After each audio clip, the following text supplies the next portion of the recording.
This will be my character profile of William Buckley MacKenzie. So if you are looking to avoid spoilers for season 7 of Outlander or the books, please do keep on scrolling. So this is actually not the first time we've seen Buck. He made an appearance in season 5 back when Roger was hanged at the Battle of Alamance.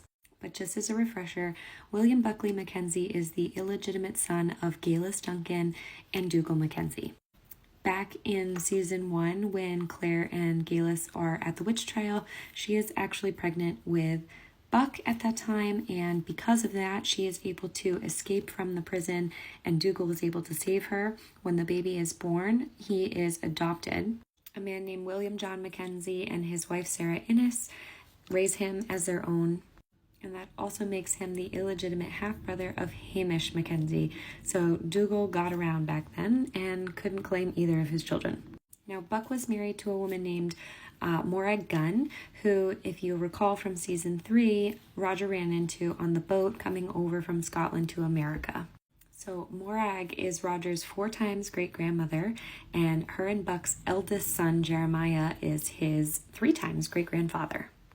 At the Battle of Alamance, where we see him for the first time, Roger sees Morag again, and he feels compelled to kiss her on the forehead. And Buck witnesses this and has Roger handed over to the British, and he is hanged as a regulator captive. And now the next time we see Buck again, he is arriving at Lallybroch in 1980. The first time that Buck accidentally goes through the stones, it is during the summer solstice, which takes place in June, and it is the year 1781, and he is 38 years old.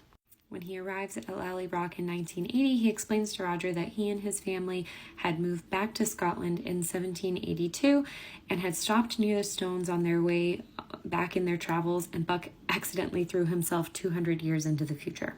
During that conversation, he also explains to Roger how he ended up in North Carolina in the first place. Buck had a crush, so to speak, on Morag, and she actually was in love with another man. They were at some gathering, and the other man was caught with another woman, and Buck went and comforted Morag, and she later fell pregnant, and they were forced into a marriage that was clearly not out of love, but obligation. The man's name was Donald, and Buck decided to move their family to North Carolina so that Morag wouldn't see Donald anymore because she was still in love with him. So that's where we are currently and what we will likely see in episode 6 of season 7. And basically what happens next, I'll have to do a part 2, but Roger and Buck end up going back through the stones again together in search of Jemmy, who has believed to have been captured by Rob Cameron. So come back for part 2 and I'll explain what happens after that.